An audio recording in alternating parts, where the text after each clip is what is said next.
सुबह सवेरे पूरब में सूरज उगकर जमीन पर अपनी रोशनी फैला रहा है। तभी सुंदर सा छोटू तोता फल खाता हुआ खुशी से, अरे वाह, ये फल कितना मीठा है। ऐसा फल मैंने कभी नहीं खाया। मैं अपने बच्चों के लिए भी ये फल ले जाऊंगी। यूं वो सोचकर बहुत खुश हो रही थी। इतने में वहाँ पर एक कबूतर आई। दोस्त, ये क्या, तुम अकेले ही सारा फल खाए जा रही हो? लूसी, तुम्हें बड़े दिनों बाद देख रही हूँ। कैसी हो तुम और तुम्हारे बच्चे कैसे हैं? मेरे बच्चे बहुत अच्छे हैं और वो दोनों बेटे हैं। तुम्हारे भी एक दो बेटे ही हैं ना? वो कैसे हैं? भगवान की कृपा से वो दोनों बहुत अच्छे हैं। इस तरह वे दोनों अपने सुख दुख के बारे में बात कर रहे थे। उन्हें देखकर कौवा भी उनके पास आई। अरे, तुम दोनों यहाँ कैसे हो? तुम दोनों, तुम्हें बहुत दिनों बाद देखकर बहुत अच्छा लग रहा है। कौवा को देख दोनों बहुत खुश हुए और उससे बात करने लगे। तब लूसी ने कौवे से पूछा, चीचू, तुम्हारी 3 बेटियां कैसी है? भगवान तुम्हें सिर्फ बेटियां ही दे रहे हैं ना? कल के दिन वे तीनों अपने अपने रास्ते चले जाएंगी। तब तुम बेचारी अकेली ही रह जाओगी। इस बार कम से कम एक बेटे को जन्म देना। क्या होगा तो वो जिंदगी भर तुम्हारे साथ रहेगा ना। तुम पति पत्नी दोनों कभी बीमार भी हो गए तो वो बाहर से तुम्हारे लिए आहार लाएगा, तुम्हारा ध्यान रखेगा, तुम्हें जिंदा रखेगा ना।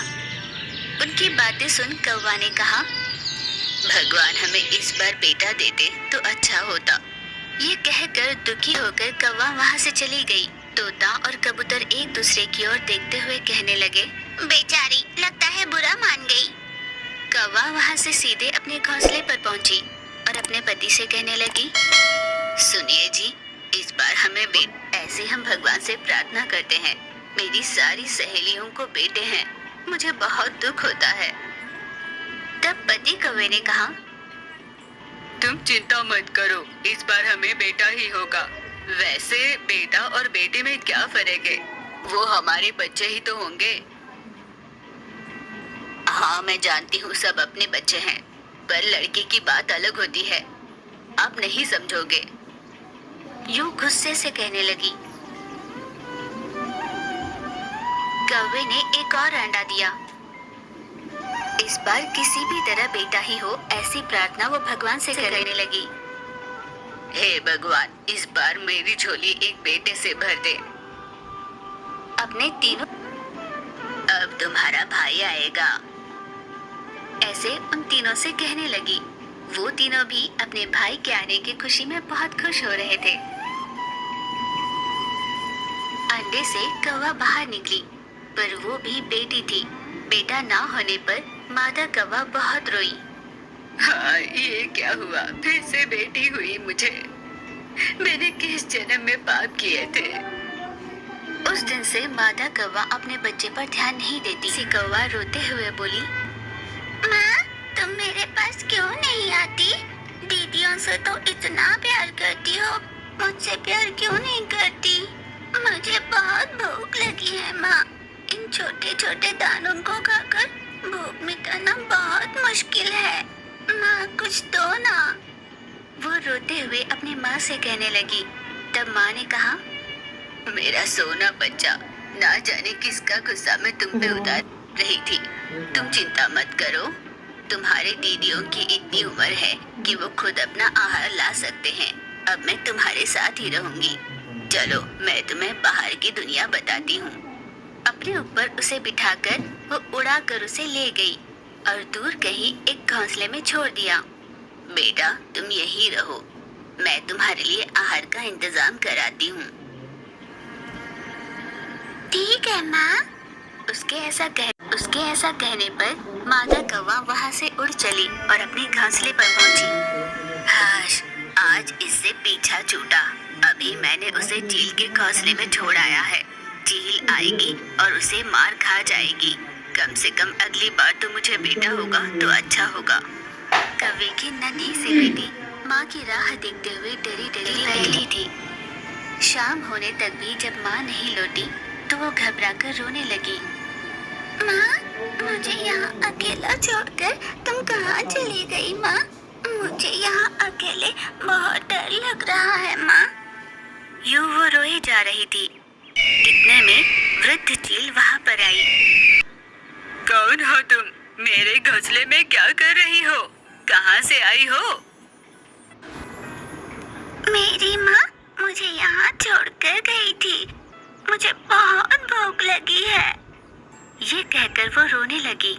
चील ने मन ही मन सोचा, ना जाने ये किसका बच्चा है, पर मुझे तो आहार मिल गया। आज के लिए मेरा पेट भर चुका है। कल खाती हूँ। कल तक जिंदा रखने के लिए इसे कुछ आहार तो देना पड़ेगा। ऐसा कर उसे खाना देती है। तुम्हारी माँ आ जाएगी। अगर वो नहीं भी आई तो मैं खुद तुम्हें अपनी माँ के पास छोड़ दूंगी। तब तक तुम ये खा लेना। ठीक है। ऐसा कहकर उसने दिया हुआ दाना चुग लिया। अगली सुबह चील की तबीयत अचानक बिगड़ गई और वो थरथराने लगी। उसे देखकर कौवे के बेटी ने कहा, ये तुम्हें क्या हो गया? मुझे बहुत डर लग रहा है। उठो ना माँ। नन्ही सी कौवा को उड़ने नहीं आता था, फिर भी वो जैसे तैसे उड़ती हुई सहायता मांगने बाहर निकल पड़ी। उसे टोनी गौरैया दिखाई दी। वो उसके पास गई और सारी बात बताकर अपने साथ चील के पास ले गई। टोनी गौरैया ने उसकी सहायता की। टोनी गौरैया ने उसे जड़ी बूटी देकर खाने के लिए कहा। नन्ही सी कौवा ने समय समय पर उसे दवाई दी। नन्हे कौवा का इस तरह से लगाव देखकर चील का हृदय बदल गया। वो उसे अपनाकर अपनी बेटी की तरह पालने लगी। दिन तेज बारिश हुई। उस बारिश में कौवे का घोंसला बिखर गया और पेड़ भी जड़ से उखड़ गया। इस घटना में कौवे के तीनों बेटियां चल और पति भी उनके साथ चल बसा। अब कौवा अकेली थी। वो बहुत दुखी हो रही थी। इस दुनिया में अब मेरा कोई नहीं। मैं बहुत बदकिस्मत हूँ। तब उड़ती हुई नन्ही कौवा उसके पास आई। माई, लगता है आप बहुत दुखी हो। दुखी मत हो, हमारा घोंसला पास में ही है। अब वहाँ चलो, मैं आपकी सहायता करूँगी। नन्ही कौवा को देखते ही मादा कौवा जान गई कि ये उसकी बेटी है। वो बिना कुछ कहे उसके साथ चल पड़ी। चील को सारी बेटी उसने बताई। क्या हुआ? क्या देख रही हो? मैं जानती हूँ ये तुम्हारी बेटी है और ये बेटी हुई इसीलिए तुमने इसे छोड़ा, ये भी जानती हूँ। पर ऐसी बेटी को पाना किस्मत की बात है। पता है ये कितनी अच्छी है। ऐसा एक दिन नहीं बीता जब मैंने सोचा हो कि ऐसी बेटी को मैंने क्यों नहीं जन्म दिया। यूं चील ने रोते हुए कौवे को सारी बात बताई। तब कौवे ने अपनी बेटी की ओर मुड़कर कहा, बेटा मुझे माफ कर दे। मैंने तुझे खुद से दूर किया। मैंने वो किया जो कोई माँ नहीं करती। यूं कौवे ने रोते हुए सारी बात बताई और ये भी बताया कि उसने अपने पति को खो दिया है। ये जानकर नन्ही कौवा बहुत रोई। दोस्त, जो हुआ सो हुआ। बीती सारी बातें भूल जाओ और हमारे साथ यहीं पर खुशी से रहो। उस दिन से वे तीनों उसी घोंसले में खुशी से रहने लगे। टोनी गौरैया रोते हुए अपने बच्चों से कहने लगी, सुनो बच्चों, आज के बाद मैं तुम्हारे साथ नहीं रह पाऊंगी। मैं चील का आहार बनने जा रही हूँ। तुम्हारी जान बचाने का मेरे पास और कोई रास्ता नहीं था। इस जंगल में और भी पंछियाँ हैं। उनमें से कुछ भले तो कुछ बुरे हैं। कौन भला कौन बुरा है ये हमें समय के साथ पता चल जाता है। तुम्हें हमेशा आगे की सोचनी चाहिए। आहार को इकट्ठा करके रख लेना। इस तरह बच्चों को अच्छा बुरा समझाकर चील को अपनी बलि देने चल पड़ी। उसके नन्हे गौरैया, माँ, हमें छोड़ के मत जाओ माँ, माँ। यूं माँ को अपने पास बुला रहे थे। माँ ने अपने दिल पर पत्थर रखा और चील के पास चलती रही, पर वहाँ पहुंचकर देखा चील नहीं थी। माँ चाहिए, माँ चाहिए। चील के नन्हे रो रहे थे। टोनी की समझ में कुछ न आया। हे भगवान, ये चील कहाँ गई होगी? मैंने तो उससे कहा था कि मैं आहार बनने आ रही हूँ। अब इन बच्चों को मैं क्या खिलाऊं? यूं सोचती हुई चील की राह देखने लगी। बहुत समय बीतने पर भी जब चील नहीं लौटी, गौरैया ने कहा, इन बच्चों की तकलीफ मुझसे देखी नहीं जाती। बच्चों तुम यहीं रहना, मैं अभी आती हूँ। गौरैया वहाँ से उड़कर चील के बच्चों के लिए आहार जुटा कर लाती है। चील के बच्चे जो मिला वही सही कहकर उसे खाने लगते हैं। चलो अच्छा हुआ, मैंने इनकी भूख तो मिटा दी, पर ये चील अभी तक क्यों नहीं लौटी होगी। इस तरह वो चील का वहीं पर इंतजार करने लगी, पर उस समय तक भी चील के ना लौटने पर गौरैया उसे ढूंढने के लिए निकली। जब टोनी गौरैया उसे ढूंढ रही थी, चील कहीं पर उसे मरी हुई दिखाई दी। उसे देखकर, अरे ये क्या हुआ, इसके साथ ऐसा किसने किया होगा, सारे बदन पे चोटें लगी हैं। यूं वो दुखी हो रही थी। गौरैया ने दुखी होकर कहा, अब तुम्हारे बच्चों का ख्याल कौन रखेगा? बिना माँ के बच्चों की जिंदगी बहुत मुश्किल होती है, अब कौन उनकी माँ बनेगा? यूं वो दुखी होकर रोए जा रही थी। बहुत सोचने के बाद उसने एक निर्णय लिया। उसने सोचा कि अब वो खुद चील के बच्चों की माँ बनेगी। अब तुम्हारे बच्चे भी मेरे बच्चों के साथ मेरी परवरिश में बड़े होंगे। देखो बच्चों, तुम्हारी माँ कहीं दूर चली गई है। उसने मुझे तुम्हारा ख्याल रखने के लिए कहा है। क्या तुम दोनों मेरे साथ चलोगे? वो कुछ दिनों तक नहीं आ पाएगी। आपको माँ ने बताया है ना, तो हम वैसे ही करेंगे। फिर गौरैया ने बड़ी मुश्किल से अपनी पीठ पर एक को बिठाया और अपनी चोंच में एक को पकड़कर बड़ी मुश्किल से उड़ती हुई अपने घोंसले पर पहुंची।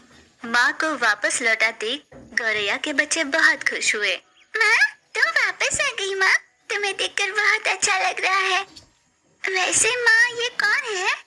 ऐसे पूछने पर गौरैया ने बताया, ये तुम्हारे भाई बंधु ही हैं। इनके माँ के लौटने तक ये हमारे पास ही रहेंगे, तुम इनका अच्छे से ख्याल रखना। टोनी के कहने पर उसके बच्चों ने हामी भरी। टोनी उन दोनों बच्चों का बहुत अच्छे से ख्याल रखने लगी। हमेशा की तरह सावधानियां बताकर आहार लाने के लिए टोनी बाहर निकली। वो अपने घोंसले पर जब वापस लौटी तो चौंक गई। उसने देखा चीचू कौवा और छोटू तोता चील के बच्चों को चोंच से डंक मार रहे थे। मरो, तुम दोनों मरो, जब तक तुम मरोगे नहीं हमें शांति नहीं मिलेगी। ऐसा कहकर मन मानी उन्हें मारे जा रहे थे। तब गौरैया के बच्चों ने कहा, नहीं नहीं, इन्हें मत मारना, ये हमारे भाई बंधु है, इन्हें मत मारना। यूं वो गुहार लगा रहे थे। तभी टोनी गौरैया वहाँ आकर गुस्से में बोली, ये तुम दोनों क्या कर रहे हो? मेरे बच्चों को जान से क्यों मारना चाहते हो? उसकी बातें सुन चौंक कर कौवे ने पूछा, दोस्त तुम ये क्या कह रही हो? हम तुम्हारे बच्चों को भला क्यों मारेंगे? हम चील के बच्चों को मारना चाहते हैं। वही तो मैं कह रही हूँ, वो किसी और के नहीं मेरे बच्चे हैं। उसकी बातों से हैरान कौवे ने पूछा, ये तुम कैसी बातें कर रही हो दोस्त? भला चील के बच्चे तुम्हारे बच्चे कैसे होंगे? तुम्हारे बच्चों पर हमला करने आए इन चील बच्चों को हमने रोका है। हाँ दोस्त, हम उन्हें मारने आए हैं और तुम कह रही हो वो तुम्हारे बच्चे हैं। हमारी समझ में कुछ नहीं आ रहा दोस्त। इस पर रोती हुई गौरैया ने कहा, देखो दोस्तों, ये खुद नहीं आए हैं, मैं इन्हें ले आई हूँ। दरअसल कुछ दिनों पहले मैं अपने आहार की तलाश में बाहर निकली थी। मैं जब तक लौट आती, चील मेरे बच्चों को खाने के लिए वहाँ पर आई थी। मैंने उसे रोककर कहा, हे चील महारानी, मेरे बच्चों को मत मारो, मैं तुम्हारे आगे हाथ जोड़ती हूँ। मुझे माफ करना गौरैया, अगर मैं इन्हें नहीं मारूंगी तो मेरी और बच्चों की भूख कैसे मिटेगी? चील महारानी जी, आपके और बच्चों का आहार बनने के लिए मैं आ रही हूँ। कृपया मेरे बच्चों को छोड़ दो, मैं अपनी जबान से मुकर नहीं जाऊंगी। मेरी बात मानो, मेरे बच्चों को छोड़ दो।